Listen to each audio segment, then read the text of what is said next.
యాగం ఊరికే పోలేదురా. ఇద్దరం నిర్దోషులుగా బయటికొచ్చాం. అంతా దేవుడి దయమ్మా. పద, గుడికి వెళ్ళి ఆ దేవుడి దర్శనం చేసుకుందాం.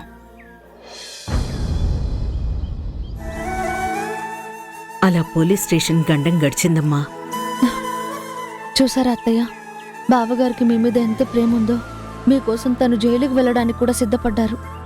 నాకు తెలుసమ్మా, వాడి సంగతి నాకు తెలుసు.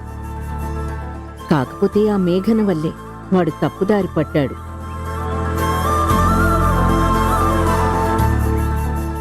బొమ్మరిల్లు రాత్రి 8 గంటలకు మీ ఈటీవీలో.